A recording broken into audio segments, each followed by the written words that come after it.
Os centros educativos de Rianxo comezan a mobilizarse pola falta de docentes.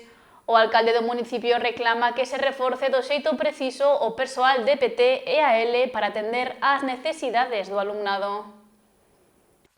Non é unha historia nova en Rianxo. Chega ao final do mes de agosto coa plantilla docente por completarse nos centros educativos do municipio.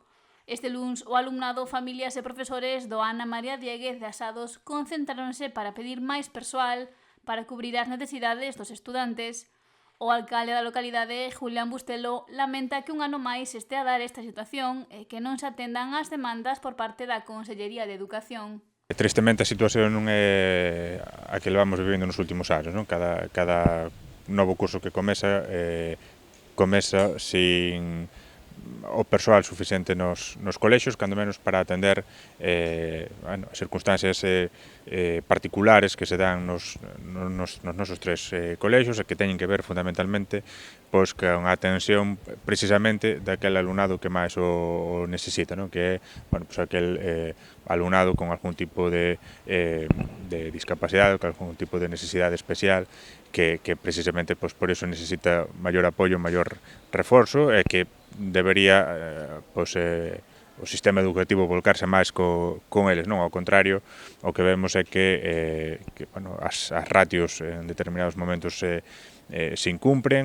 E non se reforza da maneira precisa o persoal de Pedagogía Terapéutica PT ou de Audición e Linguaxe AL. Estamos vendo todos os veráns, a comunidade educativa en xeral, nomeadamente os equipos directivos dos centros, as AMPAs dos distintos centros, pois o que fan unha vez máis, por suposto, co acompañamento e o respaldo do Consello de Rianxo, pois chamar a atención de cal é a situación, reclamar que dunha vez por todas alguén nos escoite e se cumpra co que di a normativa vixente, que tampouco non se pide outra cousa, e se lle poña solución á maior brevedade, non?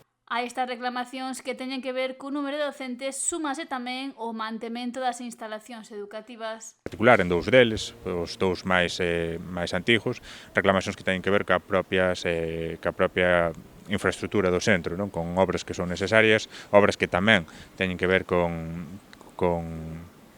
garantir a accesibilidade universal, fundamentalmente, pero tamén outras máis xerais, non? Entón, tristemente non estamos falando de nada novo, senón do mesmo que vimos falando nos últimos veráns. O que nos corresponde a nós é acompañar, por suposto, a comunidade educativa e seguir insistindo, seguir reclamándolle, neste caso, á Xunta de Galicia, que é o competente na materia, para que poña solución dunha vez por todas a estes problemas, porque vai en detrimento da calidade da educación para o noso alumnado. Polo momento non hai resposta da Consellería de Educación. Cando menos eu non a coñezo, os centros educativos tampouco, de aí que non só tuvera lugar a mobilización do pasado luns, senón que xa estén anunciando posibles novas mobilización ou distintas accións de cara ao comezo do curso.